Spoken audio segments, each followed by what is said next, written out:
Our theme today is the kiss. Next up is Ramona Jan.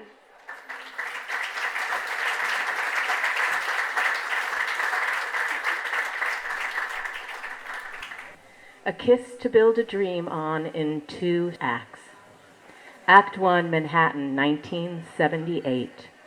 My band Comatines had just performed at Hurrah, a New York City nightclub, when I sauntered into the DJ booth brandishing our new single, Danger Zone. "Great," the DJ said, "I'll play it." And then he leaned over and whispered, "Bowie's here."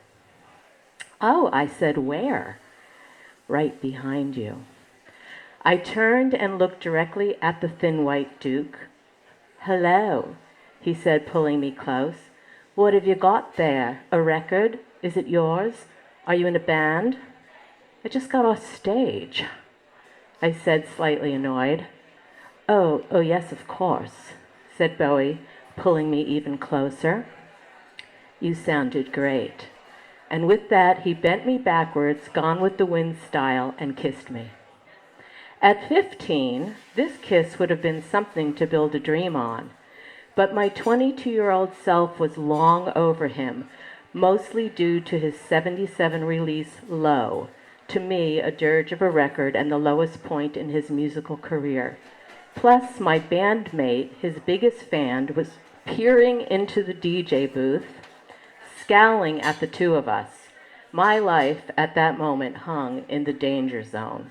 "I gotta go," I blurted, and in one motion dashed out of the booth, leaving Bowie devastated and forever wondering. I'm certain he married Iman on the rebound. Act 2, Manhattan, 1979. "There's Eno," said my boyfriend Tom. We were at Max's Kansas City, another New York City nightclub. "Who?" "Brian Eno. He's sitting with Robert Fripp. You're going to work with him tomorrow. You should go over and say hi." "I don't do that sort of thing," I said. "I'll meet him tomorrow." But Tom continued to pester me, so I eventually went over, more for Tom's sake than for mine. "Which one of you is Brian Eno?" I asked, extending a hand.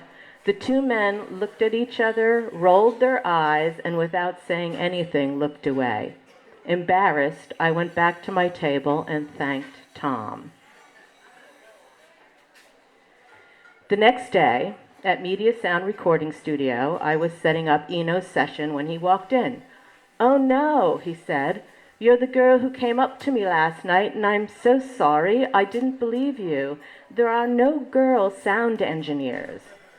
"I've worked with Frank Sinatra, Barry Manilow, and Barbra Streisand. Who exactly are you?"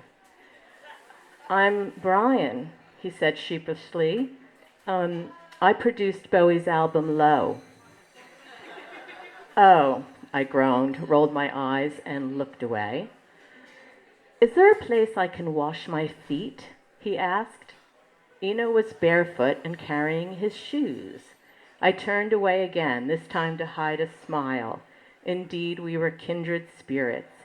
He soon nicknamed me Ram, short for Ramona, and when I asked if Eno was a shortened name, he said, "No, Eno is long for E." In off hours, Eno and I talked about art and film and shared opinions of each other's musical projects. For me, Comatines. For him, rough cuts of Bowie's new material. I never told him about the kiss. One day, he erased a home video of Bowie to tape me just sitting there in my zebra-striped dress. One day, he leaned over and kissed me. I was shocked and confused. I had no idea he had feelings for me. "I gotta go," is all I said, and then abruptly left, leaving Eno to wonder. I ran to the lobby of my boyfriend's building, where I hyperventilated for some time, trying to figure out what just happened. I felt as if I had betrayed Tom. I couldn't face the truth. I wanted to do things right. Just announce you're in love with someone else. That's how Tom did it. By then, Eno left for Canada. The kiss was forgotten. buried until decades later when I awoke from a dream, every detail rebuilt, and all that was left for me was to wonder.